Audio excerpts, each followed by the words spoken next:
But Jenna and Olina will be able to help. So I'd like to welcome Dr. Simon Carroll for our seminar series. Dr. Carroll is an adjunct professor in the Department of Sociology and the School of Public Health and Social Policy at the University of Victoria. He teaches a variety of courses at the undergraduate and graduate level, and he researches in the areas of sociology and aging, sociological theory, the sociology of health and illness, and in social justice and social inequalities. Dr. Carroll's research over the past 20 years has been focused on sociological approaches to understanding health systems. Specifically, he focuses on reorienting healthcare systems from a health promotion perspective and methodologically, he has been involved in emerging approaches to knowledge synthesis called realist synthesis. Over the past decade, he's been engaged in the field of aging and technology. He's worked on the AgeWell network, and he's also acting research associate for the KISAT project, an implementation science team focused on assistive technologies to improve health and well-being of older adults. In the past year, Simon has contributed to the important work on the role and impact of AI in public health and is carried out by the Public Health Association of BC in collaboration with the Vancouver Coastal Health Authority. Simon's talk today will be on an ethno-methodological approach to assistive technology implementation with older adults and the intractability of context in use. And on that note, I shall pass over the presentation to Simon. Hi all, I'm very happy to be here with you today and to contribute to this seminar series. As I said before we started the call to Elizabeth, that I had gone back and looked at some of the earlier presentations, and they're really interesting and excellent work, and I hope that this will sort of give a different angle to it. I'm just going to share my screen here and get this presentation up. I'll talk a little bit. I'm going to try to be, at times it might seem a little rushed. There's a lot to share, and I want to end the talk spending a substantive amount of time actually going through a piece of video data with you and talking through the implications that we see in the video data. So, but there's a fair amount of preliminary that we need to cover. I should just give you a little extra background about myself. As Elizabeth said, I have been working with AgeWell and have been working on this KISAT project for Michael Smith, funded over the last 4 to 5 years. And then we had a follow-up REACH grant funded by Michael Smith, which we called Staying Apart Together, wherein we produced a video sort of mini documentary, I suppose, of the work we did in Port Hardy with the senior center there around implementing a particular assistive technology called CanConnect. And we'll end the talk really talking about that technology and that implementation process. Along with the abstract that was sort of circulated, there was a link to a YouTube video that's hosted by the Institute of Aging and Lifelong Health of that video. So if you're interested in more context on that specific REACH grant project, please do have a look at that. But what I wanted to do really is, first of all, sort of give you a little bit of a brief introduction to ethnomethodology. I did my master's degree in Lancaster University at the Department of Sociology there. And one of my supervisors there was John Hughes, who's a very well-known British ethnomethodologist, now passed. And he worked a lot with his colleague Wes Sherrick, who I'll refer to later, out of Manchester. And in between Manchester and Lancaster, really, they developed a very specific school called the Lancaster School of people using ethnomethodology to look at human-computer interaction, or the field really of computer-supported cooperative work, which we'll talk about a little bit later. So I am directly involved with those people and carried out some ethnomethodological work while I was in Lancaster. So a little bit about the generic term ethnomethodology. I'm not sure how familiar anyone on the call is going to be, so we'll do our best. Then moving specifically to the most significant contribution of ethnomethodology to really the area of work we're interested in this particular talk, and that's Lucy Suchman's fairly famous book now called Plans and Situated Actions, which was really a look at the problem of what you call cognitivism, early issues around artificial intelligence and human-machine communication. We'll talk about CSCW and a bit about the Lancaster School, and then really jump into the last half of the talk, hopefully 20 minutes at least, maybe half an hour, on the actual project that we're talking about and some of the data of the Port Hardy example. So ethnomethodology, for those who are completely unfamiliar with the term, is really identified primarily with Harold Garfinkel, a sociologist that worked at the University of California, Los Angeles for many, many years, and influenced a whole bunch of students, both in California and across the world. And most importantly, in 1967, Garfinkel published Studies in Ethnomethodology, which is a collection of work that he'd been doing with himself and colleagues and students in the previous few years. And that, of course, has been kind of the touchstone for ethnomethodological analysis for many decades now. Partly, honestly, because Garfinkel himself didn't publish a lot more later on in his career. He did publish some, but not a lot. The approach was really very strongly influenced by the phenomenological approach to sociology of Alfred Schutz, although, as we'll talk about a little bit later, it's not simply phenomenological sociology, but something specific. And it really aims to provide what I would call a critical alternative to orthodox sociological analyses, particularly of social order, or as Garfinkel called it, the formal analytical strategy. And this really is a label that's applied generically to supposedly, I guess you could call it positivist and post-positivist approaches in sociological work, but was mostly the target for Garfinkel was, of course, the most famous positivist sociologist in the 20th century, Talcott Parsons, who Garfinkel was a student of. And so Garfinkel used some of the phenomenological critique of Schutz to talk a little bit about a lot about what he saw as the problems of Parsons' approach. So there's a lot of different ways to think about learning about ethnomethodology. Of course, there's the book, which students are always told to go back to. It's not the easiest book in the world to engage with, but it is worth it. A lovely way to introduce yourself to this field of work is actually an excellent biography by John Heritage called Garfinkel and Ethnomethodology. I'll share with you some other resources. But what I'm going to do over the next 10 minutes or so, I hope, is do what I usually do when I try to introduce ethnomethodology to people who might not be familiar with it. And that's follow essentially a word-by-word analysis of a paragraph from Garfinkel. This is really stealing directly off a well-known ethnomethodologist called Ken Lieberman. In fact, you'll see him do this basic same thing if you Google Ken Lieberman ethnomethodology on YouTube. But I think it's a very useful way of trying to get at what Garfinkel's project is all about.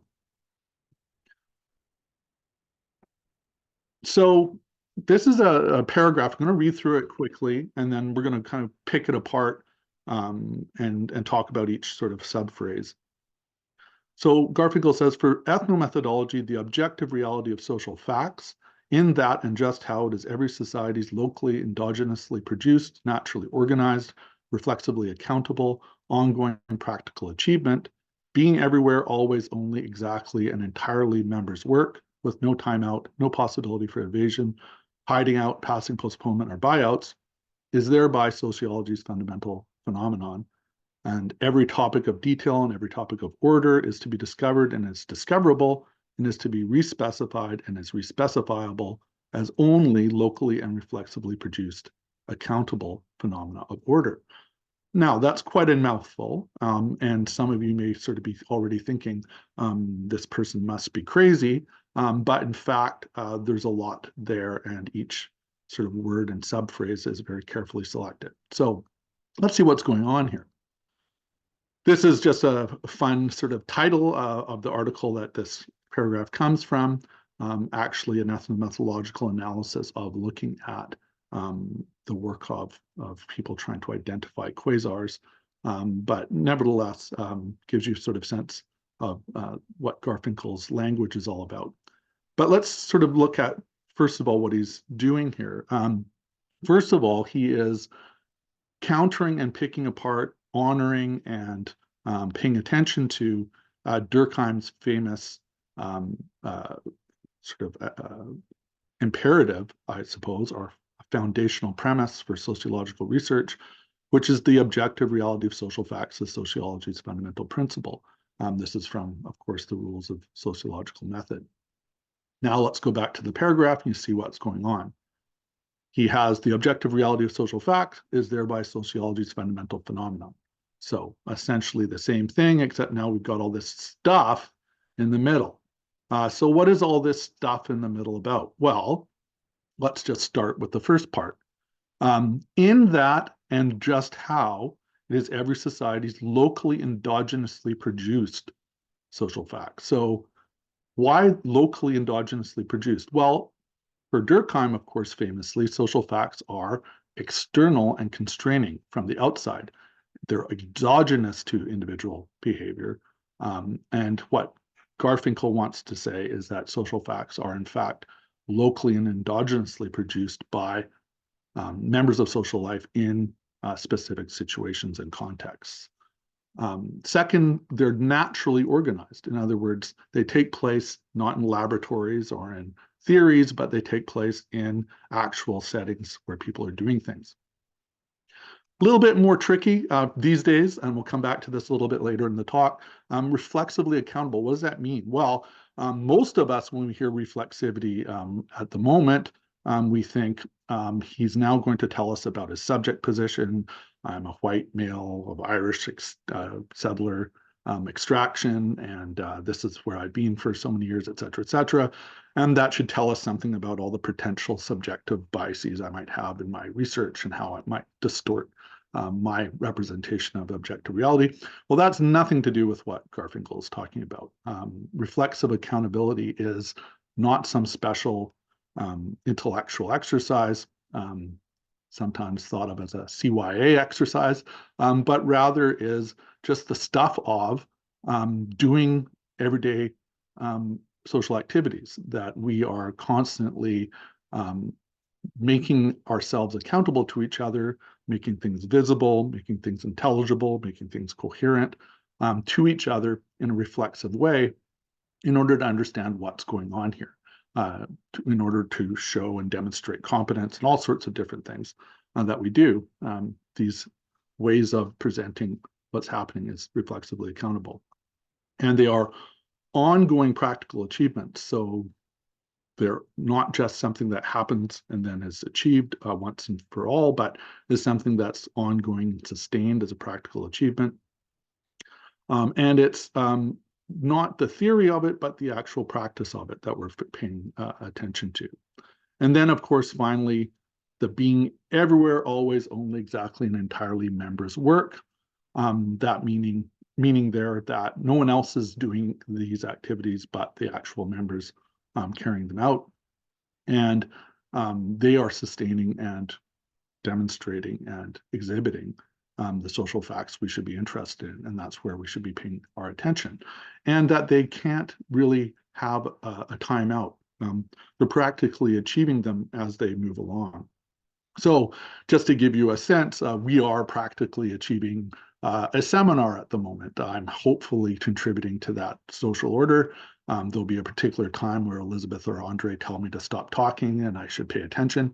And then there'll be questions, etc. So these types of things are being done interactively, collaboratively, coherently, etc. So that's really what ethnomethodology is about thinking about social facts from a practical, local, endogenously produced, naturally accountable, reflexive social order that we're all engaged in. And that these, although we talk often in our work about very specific technical activities, and of course these days we talk about very advanced AI applications and so on, but nevertheless, these are still embedded in ordinary everyday social activities. And we should pay attention to those things in order to understand what's going on, in particular the context of the use of any technologies we're interested in helping to implement and sustain, which is, of course, what we were interested in the project we're looking at. Now, computer-supported cooperative work is a field of work. It hosts conferences. It's an excellent journal. It's a generic term, really, that looks at how people work in groups with the enabling technologies of computer networking, associated hardware, software, services, techniques, etc. But here we're talking about a very specific approach within that broader field generated by the sociological tradition of ethnomethodology. And from this particular perspective, ethnomethodologists think that involving members of social settings or their work organizations and other sites of practice in the research process is a fundamental requirement to gain accurate knowledge of how things work in particular social contexts. Now, this is a little bit different than participatory action research in the sense that most people associate, partly wrongly, participatory action research as mainly an ethical injunction rather than an epistemological one. Whereas ethnomethodology is almost entirely focused on the epistemological issues about participation, that we need to understand things from the member's point of view because it is nothing but members' knowledge. How things are done in detail is the expertise of the members themselves. And so we need to closely observe what they're doing and understand from the inside what they're doing in a classic ethnographical sense in order to gain accurate knowledge. And the farther we are away from the way members do things and understand things, the farther away we are from accurate knowledge of what's happening. Now, in terms of the history of ethnomethodological engagement with computer-supported cooperative work as a field, really it's located in this book that Lucy Suchman produced as part of her work for Xerox PARC in Palo Alto, the famous laboratory, where they hired a series of research scientists, anthropologists, and sociologists, Lucy Suchman among them, and hired them to work on things that they thought were interesting problems, particularly around user interface issues, which of course I know Elizabeth and Andre have paid a lot of attention to in terms of evaluating technologies and thinking about how we could do better with them.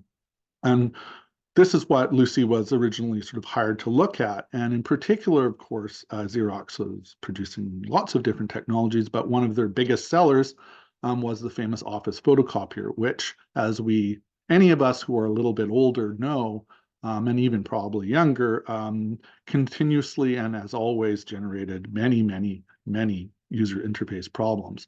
And right from the beginnings, these were obvious and intractable and expensive to deal with for Xerox.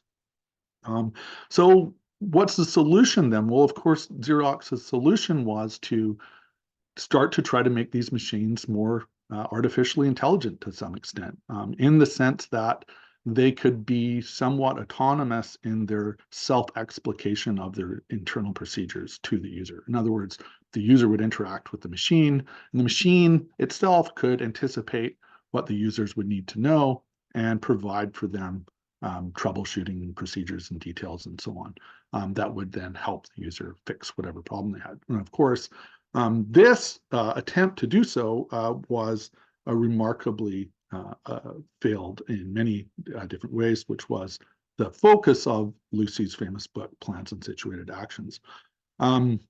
There's lots of intellectual responses to the book and celebrations of the book later on and so on. But there's a nice little blog post that I found by PARC itself, by the Palo Alto Research Center, summarizing sort of the impact of this book and its thinking around human computer interface problems. And they call it busting the myth of the giant green button. And essentially some people sort of thought that Xerox put the giant green button on the photocopier because of Lucy Suchman's book. But in fact, the green button was already there, and she was actually more talking about, even with the green button, there was many, many, many problems to be resolved. And part of those problems were the way in which people conflated and confused or assumed a relationship between plans and situated actions that weren't true. Oops, sorry about that. I think I skipped something here. Oh, that's okay.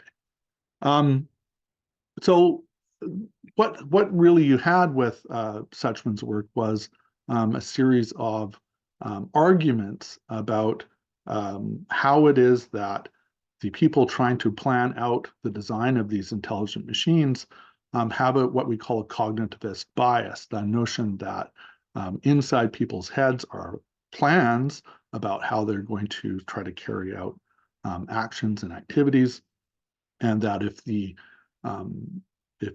engineers and the people sort of developing the troubleshooting guides and so on can anticipate what those plans are, then they can predict what behaviors people will take and then have responses to those behaviors that will work out.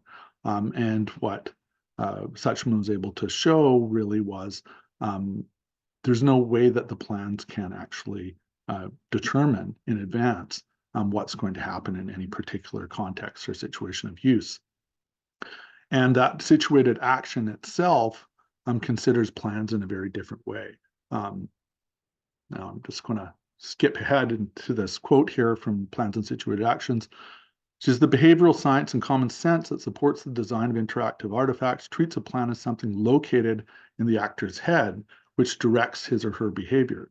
In contrast, this study adopts a view of plans just as formulations of antecedent conditions and consequences of action, which account for action in a plausible way. Stated in advance, plans are necessarily vague insofar as they are designed to accommodate the unforeseeable contingencies of actual situations of action. Reconstructed retrospectively, plans systematically ignore the necessary ad hocness of situated action in favor of an account of the action as in accord with the plan. As ways of talking about action, plans per se neither determine the actual course of situated action nor adequately reconstruct it. So this is essentially the argument she's presenting, is that what we do is we think that the plan explains what happened in terms of why and how the behavior or the action was carried out. But in fact, that's not how plans work at all.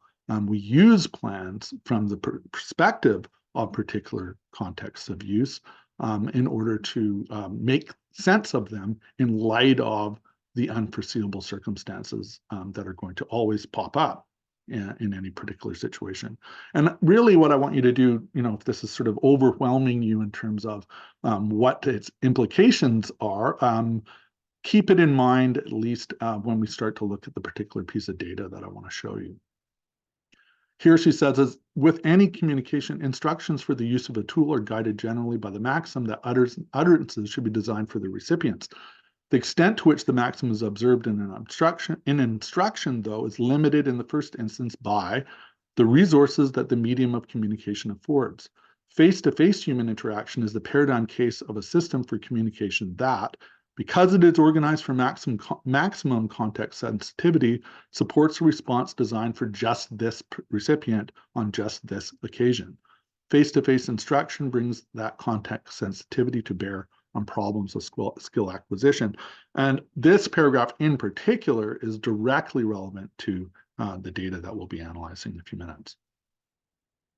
And finally, from that book, the coherence of situated action is tied in essential ways not to a priori prescriptions, but to the action's particular circumstances.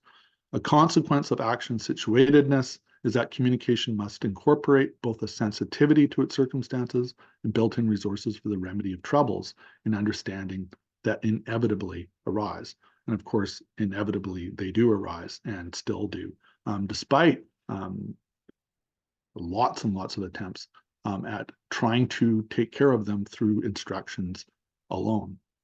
And we've gotten much better at instructions, by the way, but nevertheless, they don't take care of themselves. So finally, the quote here is from Wes Sherrick and Graham Button. I mentioned Sherrick already, a very famous Manchester ethnomethodologist. Graham Button, in fact, is the principal research scientist, or was until quite recently anyway, at the Cambridge lab of Xerox PARC, and was for a long time the head of their European lab. And this is what they say about Suchman's book. Briefly, the plan instructions do not prescribe a determinate in advance matching of situation and action. For what it is that the rule requires and what would count as satisfying that requirement is made determinate in the situation. Following rules, instructions, and plans is a situated and occasioned activity. People need to refer to the relevant details of the occasion to be able to follow them, and their very formulation in the first place depends on this ability to refer to the situation and the occasion to follow them. Now, I used in my subtitle the intractability of context and use. This is from Mark Durish, just to kind of, again, tell you a little bit about what we're thinking about here. And hopefully now you're seeing a pattern, at least of different terms and language. This distinction reflects, this is in context, the distinction between phenomenological and positivistic understandings. From a positivist perspective, context is a stable feature of the world independent of the actions of individuals. From a phenomenological perspective, contextuality comes about only when it is mutually recognized by the parties to some interaction, drawing on their everyday cultural common sense understandings of the nature of the social world. So in this model, context isn't something that describes a setting, it is something that people do. It is an achievement rather than an observation, an outcome rather than a premise. And finally, I'm going to switch to quite specifically guiding us. Well, how would you go and, given all these, verbiage that I've thrown at you, this avalanche of terminology and ways of talking, how would we go about doing empirical studies in order to actually apply this to our particular problems? And this is really taken on by a group of students of Hughes and Sharrock and Garfinkel and others. The three authors of the book Dune Design Ethnography are Andy Crabtree, Mark Rounsfield, and Peter Talmy, all of whom have contributed in many ways to the field of computer-supported cooperative work and to ethnomethodological studies of work. And here we come back to that concept of reflexivity again, and they say, this kind of reflexivity is not an intellectual reflexivity, not something you have to think about as a researcher or analyst, but an essential feature of any activity. It means that in doing work, members make it accountable, and in doing so, reflexively organize whatever it is that they're doing. Having a meeting, queuing for coffee, eating lunch, one not the other, and not something else, but just this thing, here and now, that anyone around here knows. And in order to sort of guide us in thinking about what should we be looking for, it's one thing to say, go out and videotape things, but what are we actually orienting ourselves to? Well, practical action and practical reasoning. Investigate practical reasoning that inhabits a setting. Discover the naturally accountable activities that populate it, and in turn elaborate the work of a setting and its reflexive organization. You see these words becoming repeated. And what is that work? It's interactional work. It is the reasoning constitutive of any activity's production, performance, and achievement here and now, and how it's done by the members of that particular setting. And in fact, what we discover when we start to elaborate these things are particular types of work practice. In other words, they're not just sort of all randomly put together, but there are stable, reproducible ways of doing things that we can find out and discover and elaborate. And in doing that, we end up looking at a machinery of interaction. So methodological and procedural ways that members assemble and conduct these activities with a particular machinery of interaction. How do people actually carry out specific things? So how do we learn how to do particular things with given instructions? Often ethnomethodologists are interested in what they call instructed actions. And we'll talk about that in a second. So I think I've left a good amount of time, which I'm happy about, to talk about some video examples. So I'm sorry that if I rushed through some of that introductory language. Please do feel comfortable in the knowledge that being confused about this is the normal place to be.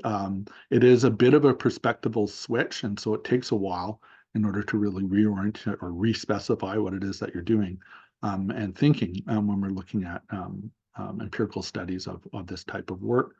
What we're going to look at today are the work of the project as part of the KISSAP project. One of the technologies, our partner was CanAssist at the University of Victoria. And one of their technologies that they developed was this locked tablet called CanConnect that had an app software to go with it. That was a really kind of easy to use video communication software where older adults and other people with disabilities essentially could easily use these, not accidentally fall out of the app and get lost in their computer or their laptop. And also that it had a kind of privacy function in the sense that the network isn't open, that you would register specific users to your network that would have to go through a process of being allowed in, and that was quite easy to use. In Port Hardy, we ended up partnering with a senior center, and the senior center bought into this technology and brought people to the center to learn about it, and helped proliferate its uptake. And also in the course of doing this, realized that there needed to be some sort of train the trainer resources developed, so that when our team, our staff can assist people, or our research assistants in particular, who provided much of the implementation support, couldn't be there, that you had people on the ground in Port Hardy that could help others deal with problems, troubleshoot, add users, et cetera, et cetera. And so here, this is a recording of a training session, of a training the trainer session. And there's two people being trained. One person with the gray hair, who we'll call R, is in the session being trained how to do a particular task. And there's a bunch of talk about it. There's some crosstalk. It's quite an interesting context. And there's several characters involved. There's Tom, our research assistant, is kind of facilitating the training seminar. And there are another senior who is more competent in the use of the technology and is helping to train already. So there's already a train the trainer. And there's several other people talking. So let's just run through this example, and then I'll talk a little bit about what's going on, and we'll look in some detail at the transcript of the interaction. But then does your contacts come back up, or do you have to? No, everything else comes back. Yeah, Okay. it's fine. So the last thing we're gonna do, that little test is really the last part where you check for the senior. And remember, that goes into this aspect of mobility, sound, and comfort. Can they Right. hear the device from where the hell they are in the place? Right. Let's just do the last thing, which is guided access, which is never gonna allow this thing to turn off, which is hopefully gonna Okay, mitigate do a that lot of again. problems. You're gonna need your paper clip. I'm gonna let John actually walk you guys through the last step. And it's 3 quick jabs. Where, on your A homework? home. 3 quick jabs. And let it think for a minute. We'll go back in. So just before yeah, go ahead, Rob. Back in CanConnect. So Yeah, when you're doing this, Back to CanConnect. because the home button is still active, if you don't actually do it kind of with the It's right gotta be rhythm, real. if you don't do it with the right rhythm, it'll knock out of the app.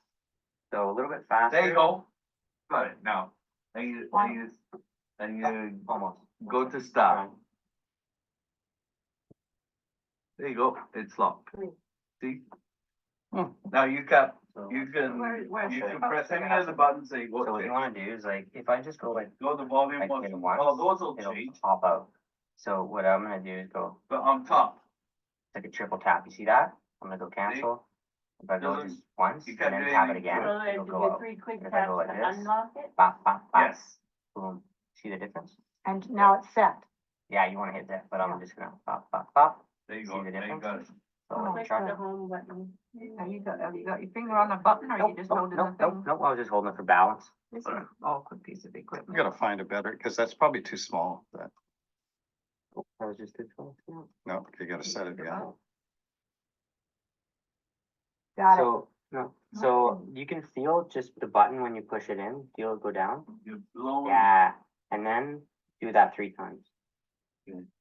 once faster. I don't know. Is it asking for the password? Almost. One. Oh, right, that's the 111. We'll get it. This is a hard one. No, but it wasn't fast enough. That's silliness, isn't it? It's Well, ridiculous. I think it's the pin. The pin is too Yeah, it's, small. so you're going like You- boom. I like- boom. You know, a nail. What about a nail? Just a finer nail. Actually, I like You the, got anything else but you besides see, this? I Yeah, have here, let me mine, try here. like, you know, like the paper clip, I have it like that Really fun. with a string. Oh, Oh, okay. And I find that real easy. So once It I said keep the getting the button, 1111 was instead of, the here, incorrect look. password. Instead of going from like Okay, back but here you're and going on like mine, this, so- put it right there, resting against the button, and now go. 1, 2, 3, 4, You do that? 5, 6, yeah, 7. I could Just do put it that. rested against the button, Incorrect. now go 3. Oh, Genius. no. Yeah. Perfect. Let's do it again, let's do it, Okay, let's do it a perfect. couple more times. Okay, Wow. Let's do it a couple more times. And You that's, see the difference? he has Yeah. that code. Oh, Ah. gotta go rest it Yeah, against he the has that button. code, so don't then worry do about it. that. Okay. You have to, I'll probably let it reset again. But if I wanted One more to time. get So, to so yeah, the- rest it and then go to Yeah. the screen to Start. add the new people. Okay, so I'm just going to stop. There's more in that clip there, but we're only going to really focus on this early part. And in fact, I only transcribed up to a little bit before where I've just ended this clip. Before I kind of get into starting to work up an analysis of this, really kind of from a methodological perspective, I'm just wondering whether or not, from what I've kind of vomited up at you over the last half an hour or so, right off the bat, is there anything that anyone has noticed or seems exhibited or relevant right away that you see happening in this particular example? And then I'm going to give you a little bit more background and then we can kind of get into the details of the analysis. But I'm just interested if there's any immediate reactions that any of the audience members have. Sorry, go ahead, Sam. Thanks, Simon, for that. It makes me think of this context of use issue that you mentioned earlier. And here we have the subject trying to use this tablet and being told all kinds of things by 2 or 3 voices in the room. Yeah. I just wonder that in the context she's learning at it right now is one thing. And then when she takes the tablet back to work with it at peace, it's going to be a very different context. And I wonder if she's going to be able to function without having all these voices floating around her. And I don't know if this is at all on topic here, but that's what occurs to me when I see this. So thanks for that. Yeah, I mean, absolutely. Here, Andre, please step in and I'll respond too. I'm just commenting that I actually saw a demo, my reaction by the designers once of it, and it's like, wow, the other person at the bedside just clicks on it, and the relative from North Carolina comes on. So, boy, the difference between the designer, Norman talks about the mismatch, the designer model and the user model, is the gulf between it is amazing, because I happen to have seen the demo by the designers, not the users. So, Yeah. a really great clip. Thanks. Yeah, no problem. It's really a fascinating, and we're going to talk about this, exactly the difference between what instructions are all about and what plans, how the person who already knows something and knows how to do it elaborates a set of instructions, and the notion that that in itself will carry out the actual instructed actions in a particular context. It's like, imagine this, I mean, it's really absurd if you think about it that we do this with computer technology, but we would never do this with recipes, for example. Every cook knows that if they put a recipe up, that recipe itself is not going to automatically produce the beautiful meal that chef had in mind when they put the recipe together. They know damn well that the person is going to be working in a particular kitchen. They're going to have problems with the ingredients aren't going to be exactly the same. Their utensils are going to be different. The temperature that they're cooking in is going to be different. All these things are going to be contingent.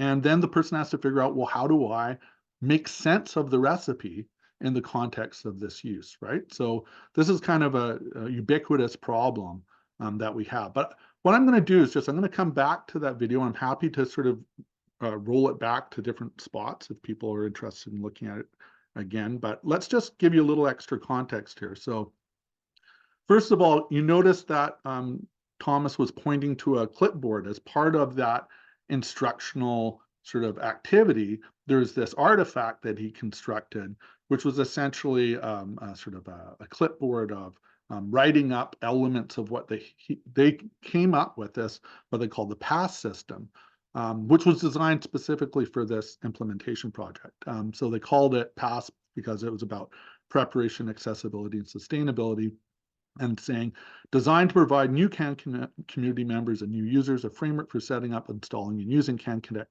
technology with friends, family, and other loved ones. So there's a set of guidelines and instructions that they actually developed, which, you know, I don't have at hand, but I will reference to. But one thing I do have at hand is this example of the CAN Connect users cheat sheet. I don't need you to pay attention to every detail, but just look at what we have here. Plug in CAN Connect and wait 5 to 20 minutes.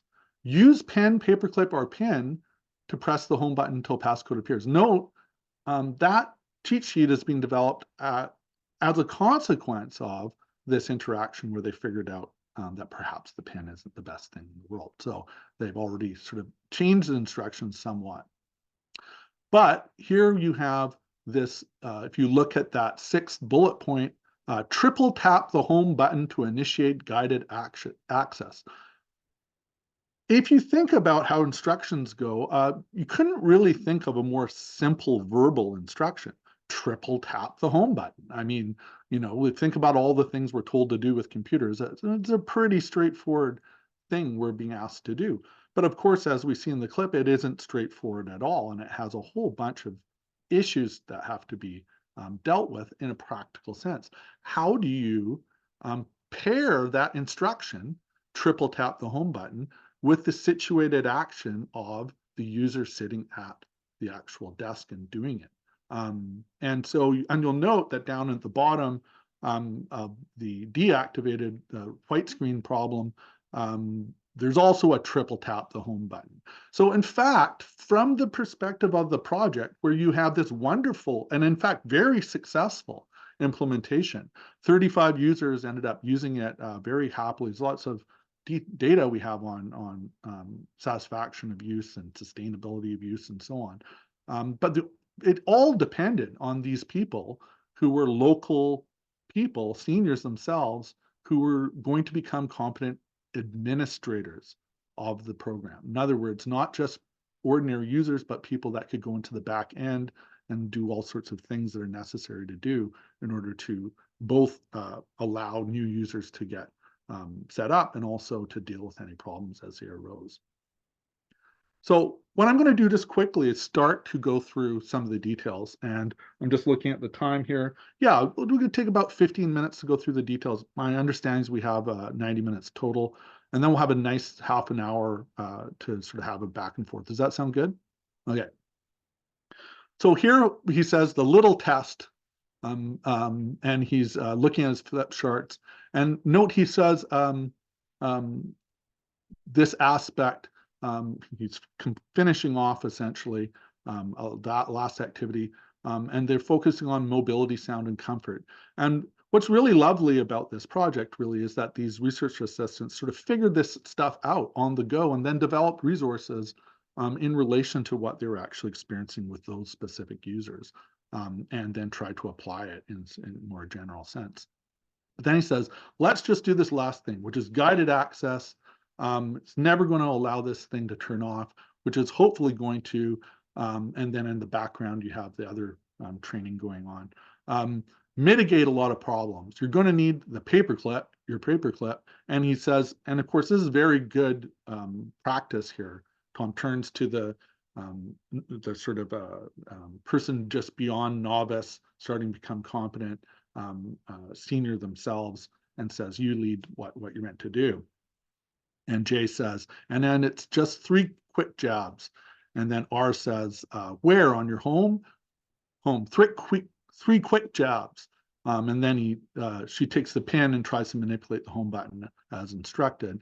And then the lovely, many of you who do this work, I'm sure Andre and Elizabeth are so familiar with this, the let it think for a minute, which is the classic thing that happens in the this sort of human-computer interaction problematic, where we project onto the computer all sorts of cognitive processes that the computer doesn't have, because we sort of, that's our understanding of what's happening. Of course, it's not thinking at all. It's just grinding through some gears. In fact, it's rejecting her manipulation, is what's happening. And let it think for a moment. And then T moves the hand to the device, touches the top.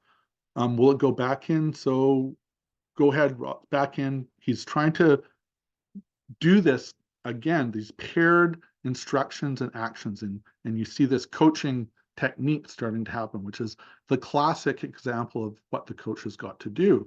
The coach has got to use verbal instructions and communications, and they've got to pair that with some sort of embodied orientation that demonstrates to the user how it is that you actually would carry out those instructions, an example of how to carry out the instructions. So if you're teaching someone how to kick a soccer ball, you say, kick it like this, and you use a verbal instruction, and then you go ahead and you do the kick, and you show them how to do it. And often there's this set of sequential actions that are ubiquitous in coaching, which is the coach does it themselves 3 or 4 times, and then they pass it over to the user and say, you try it now, show me how you do it. And then they watch how they do it, and then they correct to what they can.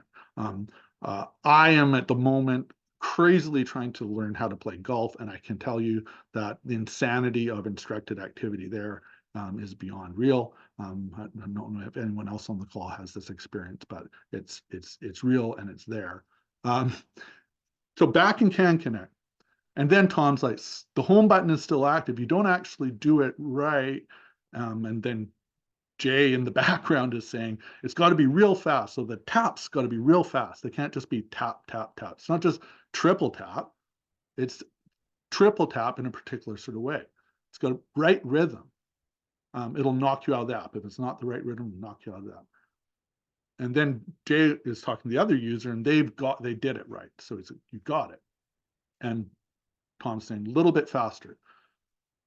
And then Art tries to manipulate it, and Tom sort of counting with her, 2, 3, almost. It doesn't work again. And then the overlapping, yeah, you go there, blah, blah. And then Tom moves over to demonstrate to R how to manipulate the home button per instructions. So what you want to do is if you hit it like once, it'll just pop out. So if you only hit it once, it won't lock. And that's what we're trying to do, to lock it. So what I'm going to do, and he uses the pin to manipulate the home button, is a triple tap. See that? And he's gesturing he's saying, this is how to do it. I'm doing it. See, I'm doing it. If I go once, and then and this is a great example of how to demonstrate not just how to do something, but how and why it doesn't work for the user. So this is how, see, it's working now, but if I do it only this way, then it doesn't work. And then he does this fabulous thing, which is, and this is just natural, right? And it's not necessarily reflect upon, it's just something that humans do all the time. He actually knows that it's a rhythmic issue. So he started to gloss this for himself as the problem is she's not doing it fast enough. So then he uses his voice to say, ba, ba, ba, to give an actual onomatopoeia of the rhythm that you're meant to use. Ba, ba, ba, that's how you do it. See the difference? And then he gestures at the screen. So there's this constant back and forth between the instructions and the actual artifactual surroundings that explicate and exhibit what the instructions are meant to mean in this particular context, right? And then in the background, you hear the friend of R say, and now it's set, right? So it's this kind of elaboration of and confirmation and encouragement and enthusiasm being demonstrated. Another social accomplishment that's happening is there's a vast awareness among this group that older adults give up technologies partly through frustration. And if you can overcome initial frustration and sort of use encouragement and figure out what's going on, and all of a sudden you have this whole concerted activity going on that you can feel in the room and the different people talking, figuring out what it is that's causing the problem, right? Why is it not working for R? She's not stupid. She knows what triple tap means. She knows that she's meant to hit it 3 times. She even knows that she's meant to hit it fairly fast, but it's still not working. So what's happening? And then she's asking, there's another interesting thing she's asking about. Have you got your finger on the button? Why are you holding it at the same time you're doing it? Are you doing something else? Are you doing an extra manipulation I'm not aware of? And Tom's really knows that if we go down that road, no, I'm just holding it for balance. And then she tries again. And then you hear the voice of our project coordinator come and say, you got to set it again. And then she tries again unsuccessfully, and her friend sort of tries to be encouraging and says, got it, even though when she doesn't get it. So you feel now Tom has moved to a new set of characterizations of what it's going on. So he's gone past the rhythm and the speed, and now he's like, oh, what's going on is she's not feeling the button to press. She's taking the button out, she's taking the pin out and in and back and in, and she can't tell whether or not it's actually to press the button. So she might be missing depressing the button. So now he's focused on getting her to feel the button click. And that's the next sort of step. Now she tries to operate the pin. And here now, Tom himself starts to articulate that as this is a hard one. So from the triple tap instruction, the most simple thing in the world, all of a sudden there's an understanding and an articulation that this is not so straightforward, right? And in fact, her friend says it's silliness, isn't it? And then you have this further characterization, it's the pin. The pin is too small. And Tom's still kind of focused a little bit on the rhythm of it, how you need to do it. And there's a suggestion that we need some other implement that's going on. So I'm going to just stop there. And this is give you kind of, I just want to say that this is my first read through it with you. The amount of details involved here is overwhelming. And working up a piece of transcript like this takes a lot of work, and there's a lot more there than you initially think. But I'm going to stop there because I'm very interested in people's questions.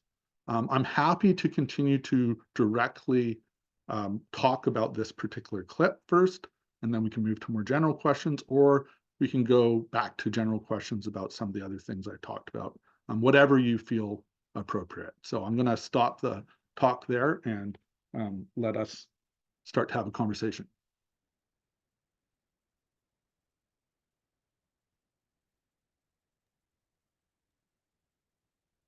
Andre, you have a question?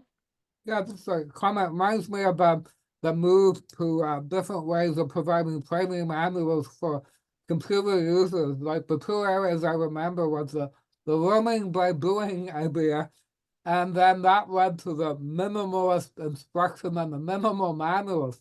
And there was a computer manual I like called QuickSpot, because what it did was just tell you enough to get going so you could figure it out afterwards, and they were about a tenth the size of some of those other computer books that have every last detail, as if they were going to come up with every path. Yeah, very interesting.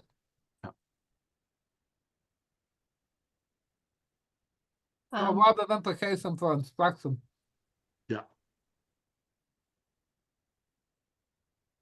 We have another comment from Simon Minshall and then Dylan Crimes.